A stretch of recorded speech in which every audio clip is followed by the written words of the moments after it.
Welcome, everyone. My name is Aaron Houghton, and I'm the creator of Founders First, where founders thrive. As you all know, at Founders First, we are intensely focused on mental health for founders and entrepreneurs and on how we get to the resilience that makes us stronger, happier, and more successful. Today, we have with us Erik Severinghaus. Erik is a serial innovator and entrepreneur who's helped create products with hundreds of millions of dollars in sales and businesses with hundreds of millions in revenue.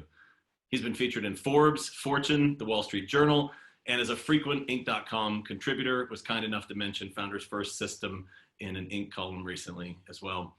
He's also an endurance athlete who's completed 2 Ironman triathlons and, ready for this, successfully summited Mount Everest. I remember, Erik and I have been friends for years. I remember exactly where I was standing watching him on my phone with his tracker pinging as he was summiting the top of Mount Everest in May of 2018, and it's an incredible moment, an incredible story.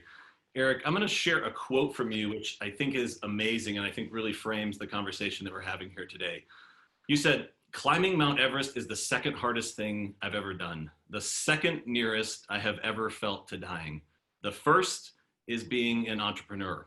You've had all these successes, but they haven't come easy, and we're eager to hear more. So Erik, thanks for being with us today. We are so excited that you're here with us. No, it's my pleasure, Aaron. I can't tell you what an honor it is to be part of this. I'm so excited about what you're building with Founders First, and I'm just thrilled to be a part of it. Yeah, thanks so much for being here. So Erik, you've got this thing I've seen, you call it the Antibiography? Yeah.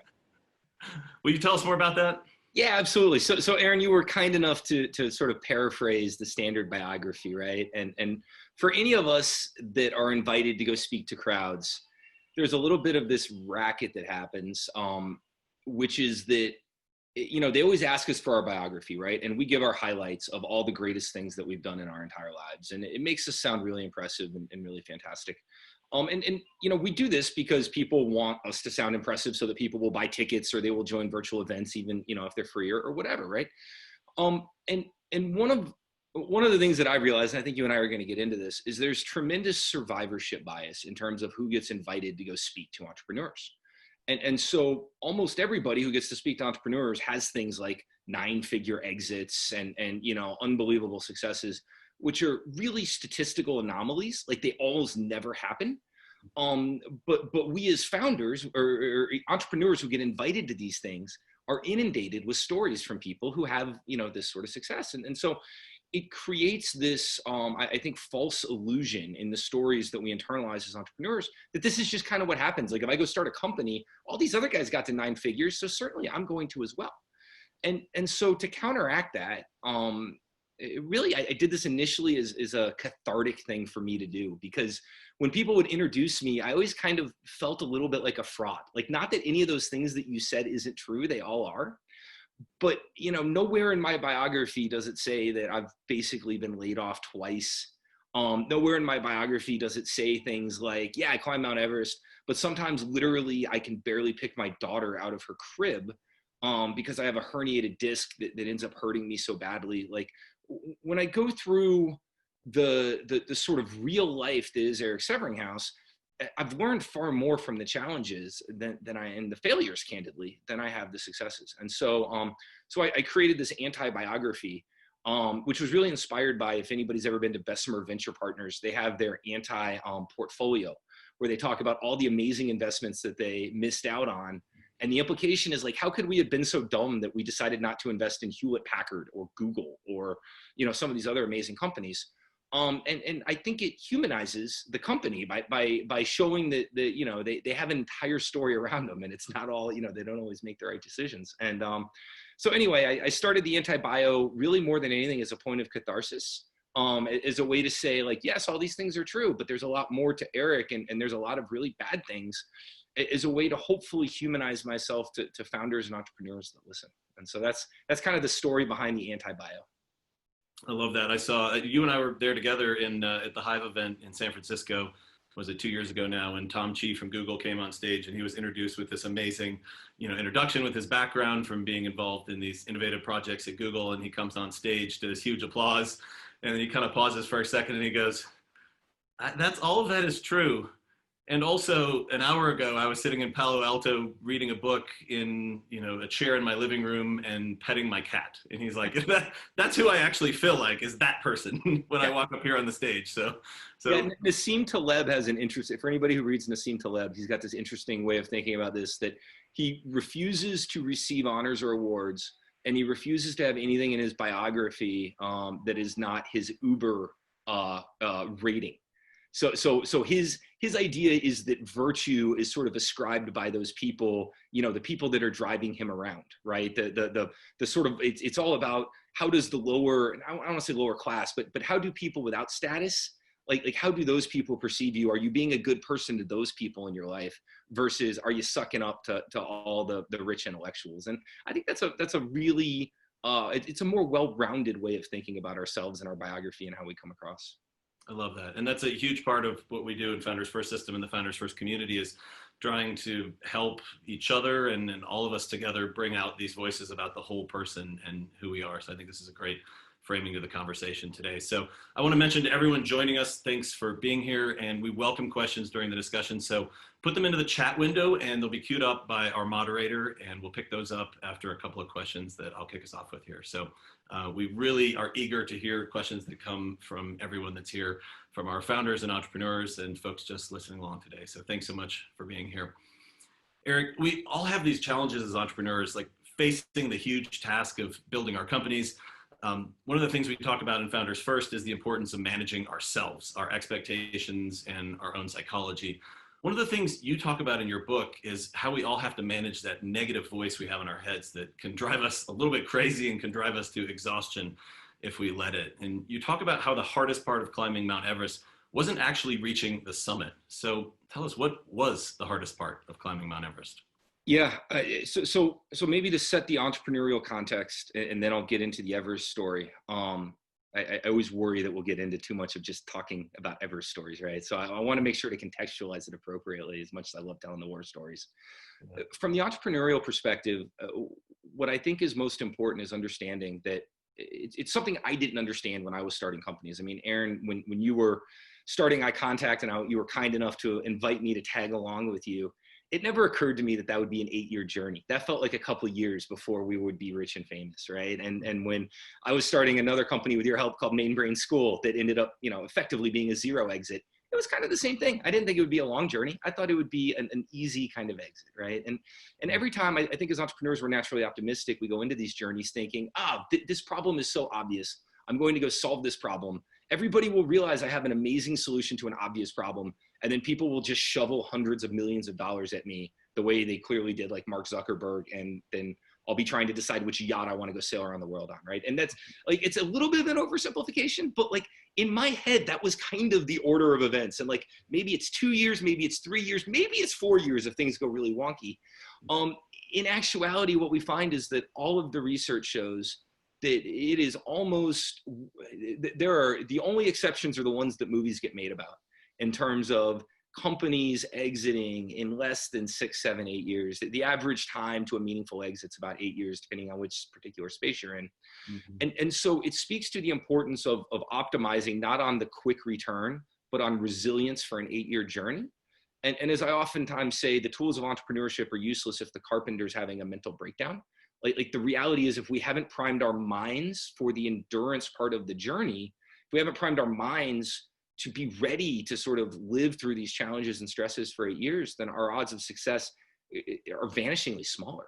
Mm-hmm. And I saw this play out on Everest particularly. There were maybe 3 meaningful things that sort of reinforced this key point over and over and over again. The first is, and these numbers aren't exactly right, but they're directionally correct. There were about 30 of us that went over to Mount Everest in my group. I went with an amazing group called International Mountain Guides, IMG. And I was fortunate enough to go with 30 amazing climbers. And the interesting part of that was that about 19 of the 30 ended up leaving the climb prior to summit day. Okay. And it was largely like people would leave on rest days. People would leave after we got to base camp. And it was not being ready, not being prepared for the emotional grind of being away from friends, being away from family, being away from your life and everything else.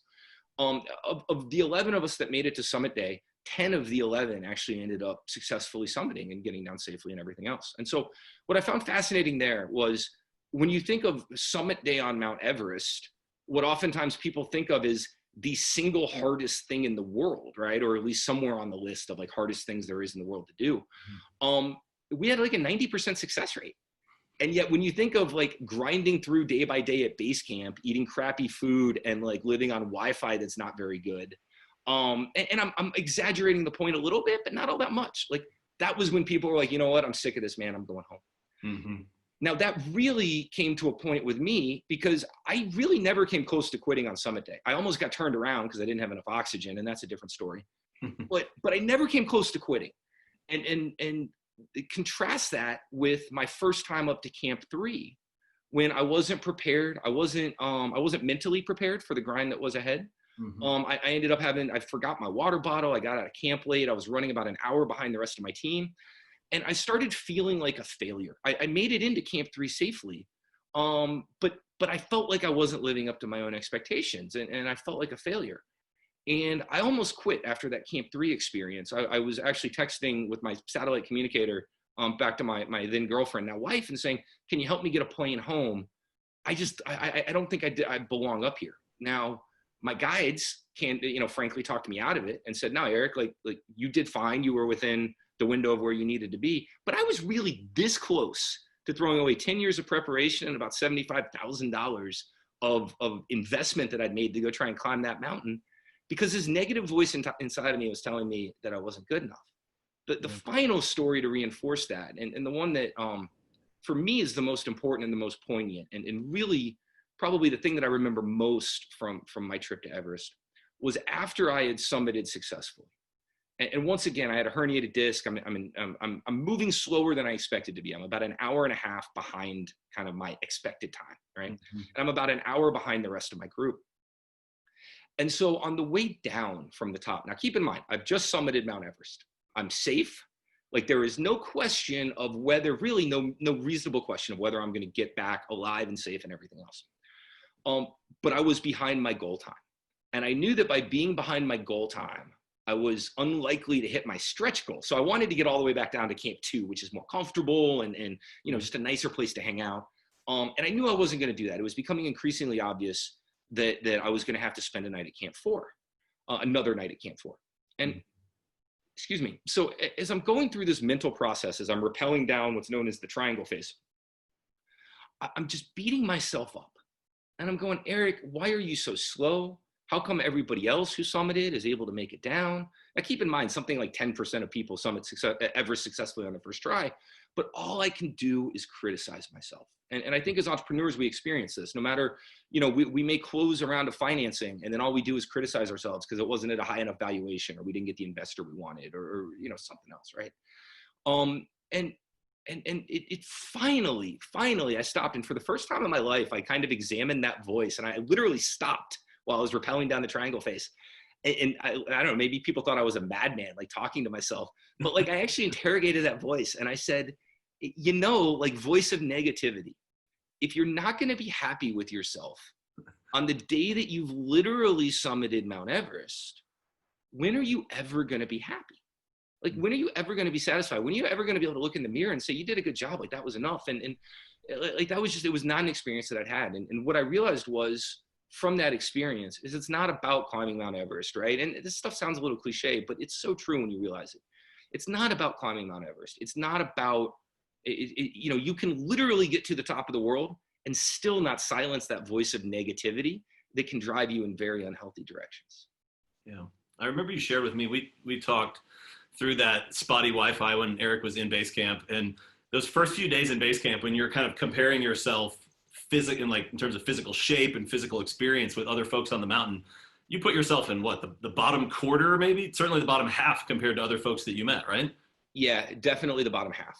It was probably not quite in the bottom quarter, but between the bottom half and sort of in that third quartile. So you felt some of that doubt walking in day one. You're looking around at your peers. You're thinking like, these people have done? I mean, what are some of their accomplishments? They're reading them out and you're saying to yourself like, oh crap, like these are my peers, right? Yeah, there's this first night when you're sitting around getting to know everybody, drinking beer, and you know, it's like, well, what have you climbed? What have you climbed, right? And there's this kind of like, let's call it a manhood measuring contest of like, what amazing thing have you done? And you know, I'm looking around at some of these guys, and I mean, these guys are just shredded. Aaron, you've met some of the guys that I climbed with, guys like Brooke, that you know, I mean, just you know, they look like they ought to be in a men's fitness magazine, right? And Yeah. you know, I've never had that physique, and so we're sitting there talking, and these guys are rattling off, you know, all kinds of esoteric and crazy mountains. They're talking about, you know, summiting solo on some of the world's most amazing peaks, and I, you know, having spent time above 8,000 meters, many of them, and you know, like I had what would generously be described, I think, as a mainstream climbing resume. Like I climbed Aconcagua, which was cool, and like I'd done a good job with it, and I climbed Kilimanjaro, and like I'd sort of peaked bagged some of the seven summits, and you know, Aaron and I spent a fair bit of time out in the mountains together. So it's not like I was a stranger to the mountains, and I didn't feel totally out of place, but there were definitely those moments where that self-doubt creeps in. And you're sitting there listening to all these people, and you're going, man, I don't measure up to any of these guys. And you know, it was very similar. I mean, I think we've probably all had those moments when we've been at entrepreneurial networking events, and it's like, oh, well, I'm trying to decide between my term sheet from Andreessen Horowitz and Sequoia, and like, I'm not really sure which one I'm going to take. Erik, how do you feel about that? And, you know, and I'm sitting here going, yeah, man, like, I don't think any VCs are even going to take my call. And none of them want a damn thing to do with me. And so it's one of the things I think that is a consistent part of that journey is there's like those moments when you're looking around at everybody else and saying, man, I do not measure up to those people. Mm-hmm. And then what you hope is if you keep persevering, and if you build the resilience, as you and I've talked about, Aaron, you build enough of that resilience, you stay in the game long enough, what you find is then all of a sudden you start to become one of those people, right? So like I had this kind of like mainstream pedestrian climbing resume, and you know, now here I am with a picture of Mount Everest in my background, you know, being invited to come talk to people about that, right? And so that dynamic can flip on its head pretty quickly. Yeah, I love that. So there are just mountains of books available to entrepreneurs. See how we did that? Mountains of books. That's good integration and messaging there.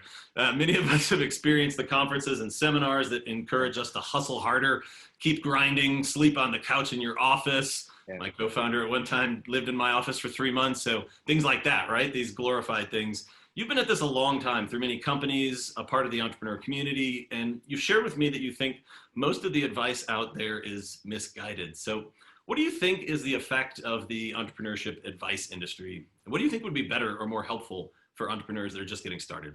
Yeah, and when we talk about the entrepreneurship advice industry, you know, just to frame it and put some specificity around it, it's I think about a $16 billion industry that I'm not quoting from my talking points, but it's growing at something like 15% year over year. So you know, you go back to the old gold rush analogies. Mm-hmm.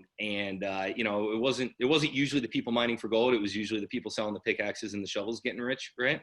Mm-hmm. If entrepreneurs are the gold miners of this century, I don't know, you know, some entrepreneurs are clearly getting rich. The median entrepreneur is not. The median person in the entrepreneurial advice industry, again, this is a $16 billion industry growing very, very quickly. The unfortunate reality of all of these books, all of these webinars, of which, you know, let's be honest, we are squarely a part of this, right? Like we would clearly be categorized as part of this industry and things that, you know, Founders First, the book that I'm writing, et cetera. The unfortunate reality is that statistics show, and there are studies that back this up, that the more of the entrepreneurial advice industry that entrepreneurs can consume, the less successful those entrepreneurs are. Wow. So qualitatively, we've all sat through these things. There's a lot of bad advice. Quantitatively, it's been proven. And so that begs the question, why? And I think there's more research to be done with it. But there are two things that I think fundamentally drive the bad advice. So there's lots of bad advice. Things like, hey, what makes you successful? Oh, just hustle harder, just grind harder, you know, just keep working harder. And the reality is that because of the survivorship bias, like nobody invites the 90% of entrepreneurs that fail to come talk to these conferences, right? I oftentimes hold myself up as the biggest entrepreneurial failure that's ever invited onto any of the, Aaron, if we were to look at all of your guests, I would almost be certain to say that I'm the biggest failure of any of the guests that you're probably going to have on your podcast, or on the video cast. And so there's this tremendous survivorship bias, which is that, you know, while the entrepreneurs that are on there, I think, are typically speaking honestly about what their experience has been, like, they're not lying to their audiences. The lie is in the fact that only the most successful are chosen. And then there's a flip side to this. So the entrepreneurs that are chosen to speak are the ones for whom the volatility, the risk, no matter what they did, it all worked out in the end, right? The other people that are invited to talk to entrepreneurs, by and large, are reporters in the entrepreneurial community, and most commonly venture capitalists. Why are VCs invited to talk to entrepreneurs? Because entrepreneurs want VC money. And so we figure that if we show up and we listen to VCs talk, then we'll figure out how to go pitch VCs in a way that they'll give us money, right? So it makes total sense. It's like having ladies' night at a bar, right? You get a few of them in there, and then all of a sudden the dudes show up in droves to sit and listen and say, how do I figure out how to make a match here? The unfortunate reality about venture capitalists giving entrepreneurs advice is that VCs thrive on volatility. They thrive on risk. They have a bunch of hedges. So if their companies fail, look, they get paid first by the money that they raise from their limited partners. If their companies fail, their kids are not worried about what school they're going to. That VC is still making money. Might be making less, but he's still making money. They also are hedged because they've got a portfolio of opportunities. Most entrepreneurs are betting their entire net worth on one company, okay? And so there's this conflict, which is that VCs love volatility. Now, they'll tell entrepreneurs our outcomes are aligned, and that's true to a point. The VC does want the entrepreneur to be successful because they also want to be successful. But what they really want is lots of volatility in their portfolio, because the idea then becomes, as long as there's lots of volatility, a couple of these companies will strike it big. The 80% of companies that will fail with this strategy, we write them off. Who cares? They go to zero. But the ones that succeed big, right? And so in any other industry where you have an 80% failure rate, we would look at the processes, we would look at the example, we would look at the people that are speaking, we would look at everything about it, and we would re-examine it from the ground up. And for some reason in the world of venture-backed companies, we have an 80% failure rate, and we go, oh yeah, no, that's cool. Like, that's no big deal. And the reality is that there is this tremendous misalignment between the people that give entrepreneurs advice and what is actually good advice for the entrepreneur. And so as a result, we as entrepreneurs end up filling our brains with these notions. There's all these stories that tell us things like, you know, real entrepreneurs, people that are really all in, there's no amount of risk that they won't take on. Even if it literally means things like taking out a second mortgage on my home, even if it means putting up my kid's college fund, even if it means literally being thrown out of my house and sleeping in a public bathroom, in the case of one of my favorite movies, The Pursuit of Happiness. There is no amount of risk that I should not be willing to take on if I'm all in and if I'm a real entrepreneur, right? And I'm using this in air quotes. And VCs are all too happy to reaffirm this advice. Reporters are all too happy to reaffirm this advice because they want to see the huge successes. And even if it's a glaring failure, hey, that drives page views too. And so I think there is this structural dynamic of who gives entrepreneurs advice that leads to really bad advice because it's aligned with the incentives of the advice givers, not the advice receivers. And what ends up happening is lots of entrepreneurs internalize this really bad advice. They take on more and more risk. They do it in a way that's not necessarily thoughtful. And it leads to really bad outcomes. It leads to 80% of companies failing. It leads to entrepreneurs having twice the rate of suicidality, tragically, 3 times the rate of substance abuse of the general population. It leads to absolutely horrific outcomes because we internalize all this bad advice. So what does that feel like? You're a serial entrepreneur. You've been through this so many times. Like, that volatility in the moment, what is that experience like? What does that feel like you raised capital in several of your companies, right? So you've had investors with this set of incentives that you've talked about. You've experienced this ride from the entrepreneur side. What's it feel like? Yeah. So there's this thing that happens, which is that over time, you become increasingly like your whole body, your whole self, your entire humanity becomes consumed in your company. So the short answer to your question, Aaron, and then I'm going to expand on it. what does it feel like? To me, it felt joyless. And that's really the best word that I could use for it. I felt like I had lost the capacity to feel joy when the company was struggling. And even when it wasn't in some cases. And the reason it took me a long time to figure out why I felt this way, because I'm generally a pretty happy and optimistic person. But there were times when I personally thought about, like, man, if I just stepped in front of this L train that was coming in, like, I wouldn't have to think about shouldering this burden. It felt like a weight on my shoulders, which again is maybe a little bit cliche, but it's the only way that I can really think of to describe it, like a literal physical weight around my being. And I've talked to a number of entrepreneurs, and I work with a number of entrepreneurs that have told me the same thing, and that they feel the exact same way. And you get to this point where you are so consumed with the fact that your loved ones, your friends, your family, investors you look up to, pillars of the community, have invested literal money as well as time in your success. And your entire humanity becomes consumed in this idea that I'm the founder and CEO. Like I got to the point it felt weird to introduce myself as Erik Severinghaus if I didn't have founder and CEO attached to like the end of my name. It was literally that intertwined in my being. And I remember very vividly this idea of like, when my company was struggling, when I was afraid I wouldn't be able to make payroll, when I was afraid I was going to lose all of the money that friends and family had invested in me, I remember like the idea that like I could be happy on some other dimension. Like if I was out skiing and I just skied an amazing line and you know, just had an awesome day on the slopes, right? There would be like this moment that would be like, Erik, that was a great day. That was so much fun. And then there would be the other voice in the other ear that would say, yeah, dummy, but your company is about to fail. And you're about to be exposed as a fraud. And your friends and family are going to know that you're worthless. And the whole community is going to know that you failed in what you set out to do. And so I'm glad you had a good day skiing, you lazy bum. But like, shouldn't you have been working? Because you're a friggin' failure. And the whole world's going to know. And that same voice would remind me of that anytime I was happy, even for just a few minutes. It was like, yeah, I'm glad you're happy, idiot, you know, lazy, you know, and like, I hope you enjoyed that moment of joy, because really you should have been working. And this like moment of happiness that you've allowed yourself is an indulgence that you really don't even deserve. And unfortunately you internalize this over days and weeks and years. And it gets to the point that you literally get out of the habit of feeling happy. You sort of lose this ability to actually enjoy the journey. By the way, all of this is associated with massively negative outcomes that leads to poor decision making. Like, you know, it's not just a human happiness story. It's also an effectiveness as an entrepreneur story. But that is, I think, the tragedy of entrepreneurship is that so often we answer this call to adventure.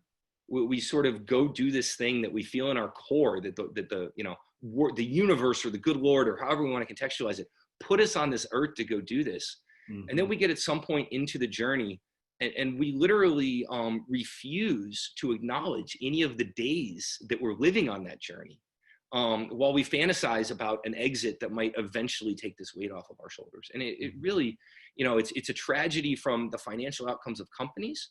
And it's a tragedy from the human outcome of the entrepreneur. Yeah, and I think it's also a tragedy because we rely on entrepreneurs to change the world and invent things and be innovative and take concepts that are researched themselves or elsewhere and bring them into commercial products that can change the world, that can fix our environment and fix human kindness deficits and all these things that we need, right? And when those things don't come out, we're lesser for it. No, you're exactly right. And I think there's two pieces of it. Number one is the potential for companies, ideas, concepts, things that can move the world forward that fail. And that's its own problem. The other piece, and this is the thing that we don't even know, is all of the innovations that don't happen because people know about the difficulty of this journey. And so they don't even try. If you look at macro trends from the Kauffman Foundation and other folks, entrepreneurship is down, business formation is down, like people who are interested in starting new companies is down. For all the entrepreneur advice industry and the $16 billion navel gazing that we all sort of do for all the incubators and all the entrepreneurial programs at universities and such, like, we're innovating less. And that innovation is less successful than it's been throughout history. And particularly now, if you put us in the context of, I live in Chicago, Illinois, where everybody looks back to the 1871 Chicago fire, and the fact that it burned down large swaths of the city, and it led to architectural revolutions like the skyscraper and a variety of other things. We're living through a flameless fire right now. I think something like 4,000 businesses in Chicago have shut down, never to return in the last 60 days. That is obviously being played out across the world right now in this world of COVID. And so, there's no exaggeration to say that this is a time unlike any other, as we try to find our way as a society through what we're going through right this minute. And then as we think about the future that we're going to need to navigate, there's no exaggeration to say that, like, we have to figure out how to innovate. Otherwise, the trajectory of the next generation, it's going to be very problematic. Yeah. I'm glad you're shining a light on that. I think it's a huge, hopefully a micro trend around COVID, but we don't know what the world's going to look like after that, right? And whether or not COVID is a micro trend, and here's hoping, right? Yeah. What we know is that carbon in the atmosphere is not a micro trend. Yep. We know that, ethnic sectarianism and nationalism, we know that less transparency, less freedom of the press, now whether they're macro over the next 100 years, they've certainly been moving in the wrong direction. If you look at indices across the board around freedom of people, if we look at things like voting rights, if we look at things like freedom of the press, there are a number of different indices, Gini coefficient around inequality. If we look at so many of these trends over the last, 10 years, so many of them have been moving in the wrong direction in certain ways. And I'm an optimist by nature. I'm a huge believer that there will be things that will move them back in the right direction. I don't think there's a better time in human history to have been born than like right now or when we were born. Yeah. But it doesn't, what's become clear to me over the last 5 or so years, I guess, is that like that doesn't happen naturally. As Edmund Burke said, the only thing necessary for evil to triumph is for good men to do nothing, right? And I think to some extent, like the only thing necessary for society to stagnate is for entrepreneurs not to innovate. Yeah. I think it's a call to us to figure out how to continue to innovate, but then also to re-examine the way that we innovate, to do it in a way that's more effective, more efficient, more thoughtful, more aware of things like inequality and racial injustice and things like that. And that ultimately, also, and this is why I'm so excited you're leading this charge, Aaron, that it is more sustainable for the entrepreneur and the person doing it.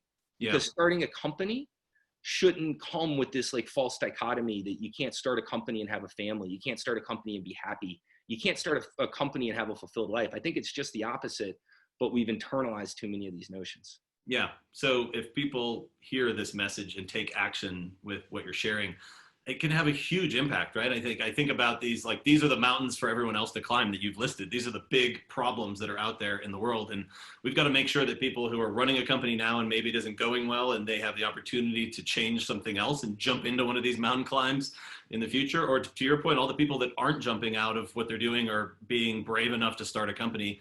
I think many of us are maybe delusional enough to start a company, but let's call it brave to start a company when armed with the correct tools and the correct knowledge about what's to come. If they don't, that's a huge deficit for the world. So, yeah. Yeah. So this has been incredible. We're going to take a few questions from audience members here. I see a couple things coming in, but first, I think we'd all love to know, how do you get ready to climb Mount Everest? Like, how long does it take to prepare? You said 10 years earlier, like 10 years were you on a stair climber for 10 years? How long does it take? The pictures just don't do it justice. Like, you've been there. What's it like?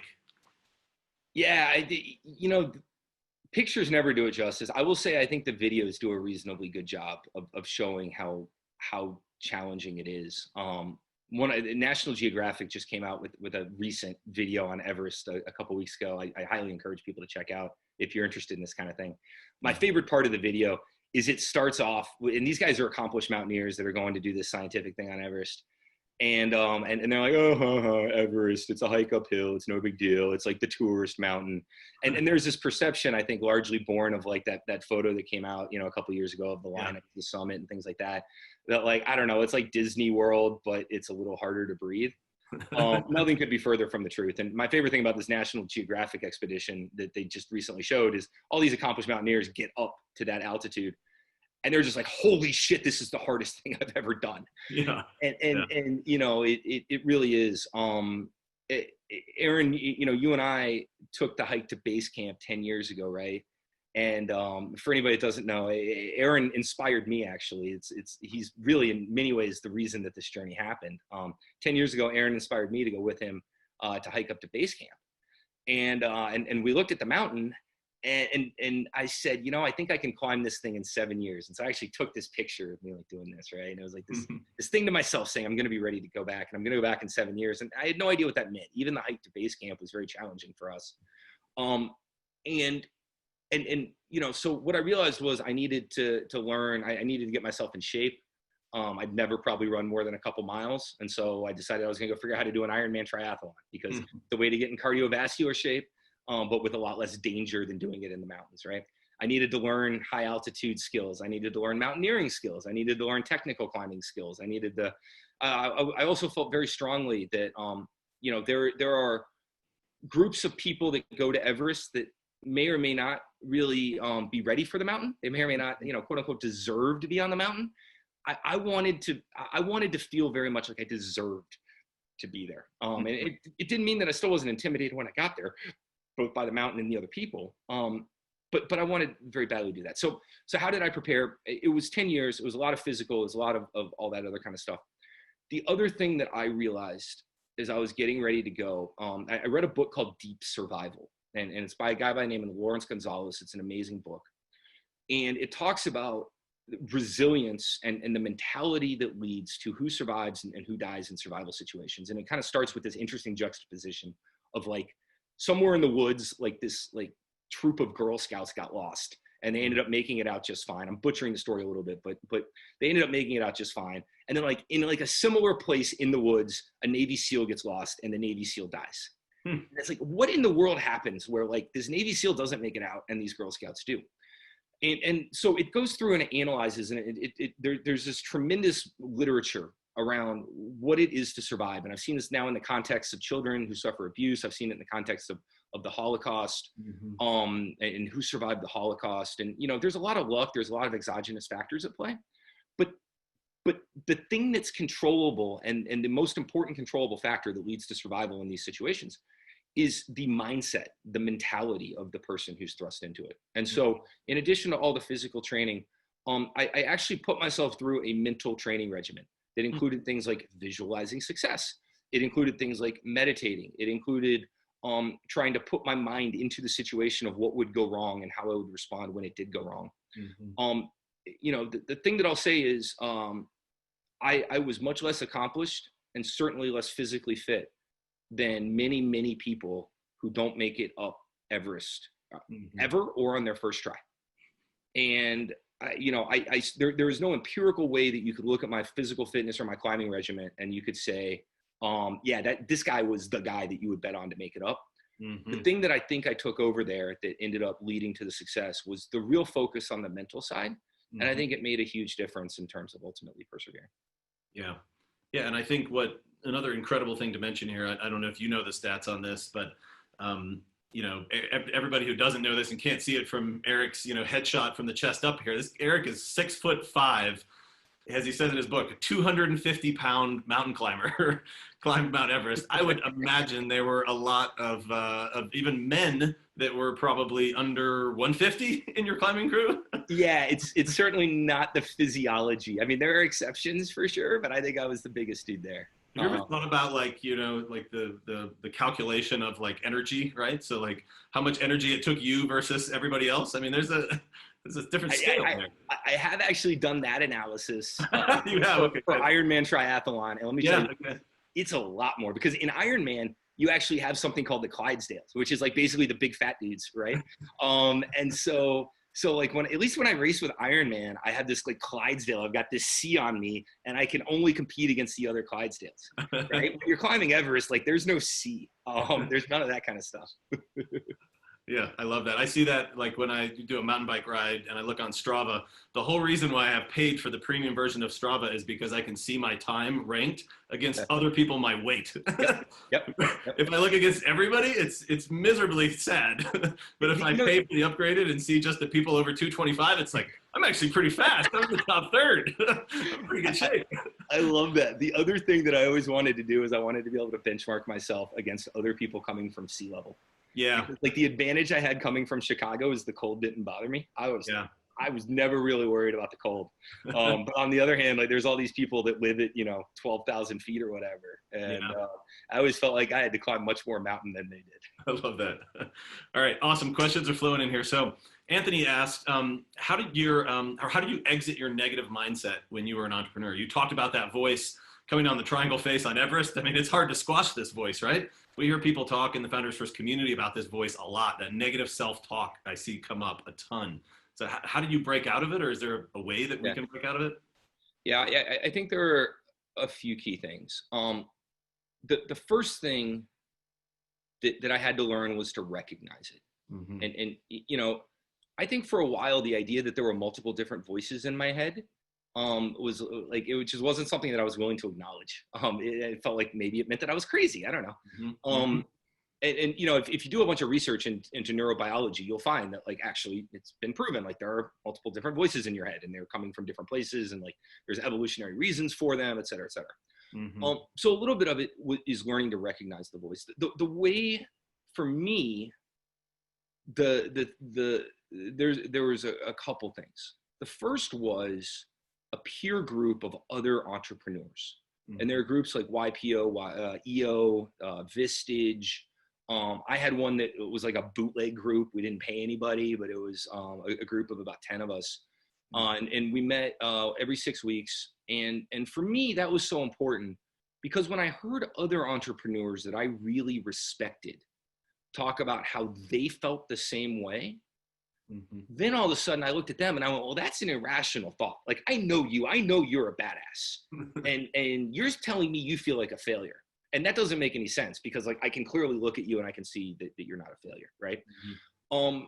And so that led me to be able to pull myself out of my own thinking a little bit and go, if that's how I feel about him and her and her and him and her, then maybe like that also holds true for me. Maybe I'm not the failure that I'm telling myself that I am, right?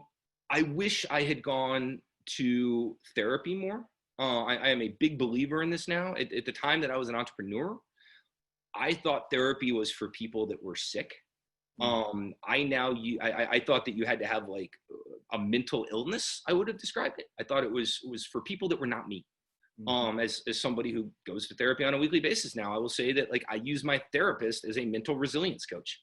It's the example that I now use is like, hey, Michael Jordan was a damn good basketball player. It didn't mean that he didn't have a coaching staff to, help him on that journey. Right. And it didn't mean that wasn't important.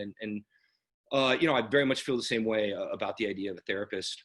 The other thing that I think was so important was talking to entrepreneurs that failed that I respected, talking to loved ones about the idea of failure. Because prior to me having explicit conversations about I might fail, failure to me, like, again, if my humanity was equated with sort of the balance sheet of my company, then failure felt like death. It felt like this abyss that I could never recover from. This thing that like, if I did it, like literally, it probably went through my mind that like Aaron Houghton might not ever talk to me again. And like other friends and family and like people that I knew and cared about would like just view me, especially successful entrepreneurs and guys that made it, right? Like how would they look at a guy like me that didn't return capital to my shareholders and that failed? And what I realized talking to other entrepreneurs that failed and then going through failure myself is like, it ain't so bad. I'm not going to say it's fun. I'm not one of these like fail porn guys that loves to get out there and go, yeah, fail. It's not a ton of fun. But it wasn't nearly as bad as I feared that it would be. So whatever that thing, going back to the original question, whatever that negative thing that's going around in your mind is, if you can isolate it and if you can talk about it And if you can acknowledge it, and if you can do those sorts of things, you'll very quickly realize that it loses its power to control you.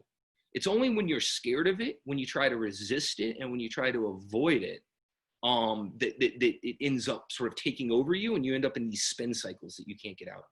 Yeah. Yeah. Erik shared a story with me recently about sitting down with a founder who had failed. His company had failed in the time you were going through your darkest days at Simple Relevance.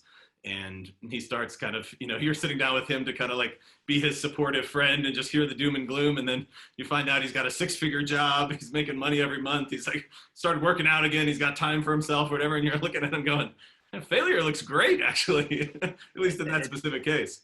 It's exactly right. And I will tell you, the best days of my life have been post-entrepreneurial failure. Mm-hmm. I don't think because I failed necessarily, but I think it's because a lot of the journey led me to then find myself in a way that I could figure out how to acknowledge that voice. It's not to say that I still don't hear it, and it's not to say that every once in a while I still don't get thrown onto a spin cycle, but at least now I can start to recognize when it's putting me on tilt. I can start to recognize when I'm off my game, and I can talk to my wife about it. I can go talk to my therapist about it, right? And I don't have to pretend that I'm something I'm not. Like, I don't have to pretend to my wife that I'm some, that I'm some superhuman guy that like never feels anxiety, never feels dread, is never frustrated, is never sad, is never depressed, is never anxious, right? And so like there's a whole bunch of, and that's a big part of why I wrote the Antibiography too, is because when I get to get in front of fine people like all of you, like, I don't want to be worried that if I tell you all the good parts and then you realize all the places that I've failed, that all of a sudden you're gonna be like, that guy's lying, he's a bullshitter or whatever. And so just by acknowledging it and just getting it out there and saying, here's all the bad stuff about me and here's the things that I worry about. Again, what I find is all that stuff loses its power over me. Yeah, it sort of disarms it. 100%. I heard from someone maybe a couple years ago that it was a very successful entrepreneur, and he was recommending therapy for every entrepreneur as well, even if you don't feel like you need it, to get in front of it. It builds resilience, it builds tools. And he described it as hiring an emotional coach. And he talked about the people and tools and systems that you need around you as an entrepreneur. And you need a controller, you need someone to lead marketing, you need somebody to lead ops, you need somebody to lead development or R&D. And what you need personally, and he was going through this list, and he's like, you need an emotional coach. And so for anybody out there that's afraid of this or kind of stigmatized around this word of, working with a therapist, then don't. Just search for therapists in your area and hire one of them as your emotional coach instead. Yeah, and that's literally what I do. I call mine a mental resilience guru that insurance just happens to pay for. Yeah. Which is wonderful. And here's the other way that I would contextualize it. I don't think there is any greater determinant of entrepreneurial success other than luck than the mind of the entrepreneur. When you really think about it, like the company that we are creating is this thing that we have sort of conjured out of our mind, literally from nothing, brought into the world and tried to create. It is really up to us as the entrepreneur, along with our supporting cast and everything else, to make that successful. And it's our decision making. It's literally our mind that's making these decisions that is the single greatest determinant of whether or not this thing's going to be successful. And so any investment that you can make to optimize your mental state, to give you better chances of making better decisions, has a huge return on investment in terms of the trajectory for your company. Yeah, I love that. And your quote earlier. I think it's the only rational thing to do. Like once I finally realized it, it was like, man, like I'm an idiot. Any hour that I'm not investing and trying to optimize my decision-making, trying to optimize my mental resilience, like hours that I'm not spending on this are hours that are wasted, not the opposite. Yeah, I love that. And your quote earlier, you said the tools of carpentry don't really come into play if the carpenter's having a panic attack or a mental breakdown. That's exactly right. It doesn't matter how skilled and talented we actually are. These things can derail us and cause us to make bad decisions in moments where our otherwise capable self would have made a better decision, let's say. And as we know, that can have a huge impact. All right. Yeah, and out of that $16 billion entrepreneurial advice industry, I think about 15.999 billion of it has nothing to do with trying to assist the mental state, the decision-making, focusing on that most important thing, which is the mind of the entrepreneur. And that's why, the $16 billion industry talks about everything other than that. Yeah, I think that's so true. And that's why you're writing this book. And that's why we built Founders First System, because we need tools as entrepreneurs. We need a plan. We need a guidebook. to help us. That is a perfect tee up for Luke's question. So I got excited and asked you a bunch of questions and didn't go back to my audience here, but we've got a couple awesome ones here. So let's see if we can get a couple of these in here before we run out of time. So Luke asked a great question, which is, I know you mentioned that some advice can be counterproductive. On that note, how would you recommend finding the right person to get advice from that might be truly beneficial? Like, how do we have a filter as an entrepreneur to filter out the $15.99 billion that's giving us bad advice so we can get the good advice? Yeah, I think that's such a great question. But by the way, let me just say, if we're not getting to all the questions, I am more than happy to answer more in writing. If you guys want to put them in the Founders First community, happy to do like an after hours. And answer as many of these things as I can. Yeah, let's absolutely do that, because there's going to be a bunch in here we're going to miss out on. Yeah, awesome. Perfect. So maybe we don't feel quite as much time pressure and I can ramble. Luke, I think it's a phenomenal question. And I don't know that I have a perfect answer to it, but I do have some thoughts on it so far. The first is, I think that we as humans can have a pretty good instinct about people that are talking to us. Are they talking to us because they actually care about us? Or are they talking to us because they either want to make themselves feel good and make themselves feel special? Mm-hmm. Or are they talking to us because they've got their own agenda? And the challenge is that I think most of the people out there, most of the people that are answering questions on stages, and most of the people that have some of the amazing, social media profiles and some of this other kind of stuff, and there are exceptions, but I think many of them are either trying to be self-aggrandizing. They're trying to tell you how amazing they are through the context of giving you advice.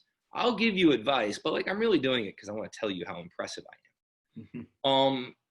Or they're doing it because they've got their own agenda. They've got their own thing that they want to do, right? And so think about the motives. Think about the why somebody's doing what they're doing, and get comfortable with it. The other thing I'll say is I'm a huge fan of what's called the Lindy principle. And the idea behind this is that the longer that advice has been out there for, the idea behind this is the longer a book has been sold for, probably the better the wisdom that's in it. Okay. And so the idea behind this is that if you go back to things like the Bible, if you go back to things like the Stoics, if you go back to things like Buddhism, right? This stuff's been around. Humans have found value in this stuff for 2, 3, 4, 5,000 years. This stuff has survived for a reason, because most of it, now there's exceptions, but most of it's pretty darn good. If you think about the latest bestseller or the latest, guy that's sitting on a panel, is that going to be around in 5 years? Is it going to be around in 10 years? Is that still an idea that's going to be worth talking about? And I think many of the ideas that are faddish or that are in vogue aren't all that important. And many of the ideas that are really, really important, the concepts that are really, really valuable, are the ones that have been around for a long time. The problem is the copyright's expired, so nobody makes any friggin' money by selling them to you. And so nobody really gives a shit about promoting them. Nobody's getting paid when you buy Meditations by Marcus Aurelius, and yet it's probably as good of entrepreneurial advice book as has ever existed. You mentioned some of those old practice. There's a lot of practices that come out of these things, right? Like meditation and comes out of Buddhism, and yoga comes out of Hinduism, and there's some of these old things that have practices that come out of it. Dan asked the question. What's that? Self-compassion, something that we don't talk about hardly ever. Yeah, exactly. Yeah, and you mentioned meditation specifically. So Dan asked the question, what else do you have in a daily or weekly routine that you use as an entrepreneur? What tools have you pulled in? Yeah, one of the big ones is getting comfortable with stillness. I think a lot about the idea of balance. And for entrepreneurs, who are naturally biased towards action, mm-hmm. Activity is not usually all that hard. Getting comfortable with stillness is usually really, really difficult. Literally, things like sleep become really, really difficult. And so, for me, 5 days, I actually keep, I've got it right here on my desk. So I actually keep this journal right here. So I try and keep it old school. All right. And literally on this journal, you can see I mark off, well, now my virtual background's going to get in the way. But I mark off literally every day that I either spend 10 minutes meditating or that I journal. Mm-hmm. And my goal is to do that 5 days a week, to where at least 5 days a week I meditate, I journal. And the reason for that is because I try to stay in the habit of being comfortable with stillness, trying to stay in the habit of sort of being comfortable in the moment. Mm-hmm. Headspace, Calm are great apps for this. Yoga Glow is one that I use for certain guided meditations. Mm-hmm. Again, a big part of it is part of this journal. I have this thing which is like a feelings wheel. You can just Google feelings wheel and you can find this. And I'll literally like interrogate myself and say, what did I feel today? And why did I feel that way? Just trying to get comfortable with the fact that, interrogating the emotions that are going on and then writing them down. One of the things I did for a long time when people would tell me to journal is I would use a journal like a history book. Like, here's the things that happened today, as though I was like writing a memoir in real time. And I never thought that was also, it never helped me much. I always thought it was kind of useless. And so I would journal and then I would stop. I would journal and then I would stop. And finally I had a therapist that turned me on to the idea of using this feelings wheel and using the journal, not to talk about like what happened during the day, but how I felt about it. And like what was happening in my own mind, like where was I getting caught in a spin cycle? Where was I getting angry? Where was I getting depressed? Where was I getting frustrated or pissed off, right? Why was I having trouble sleeping? And if so, why?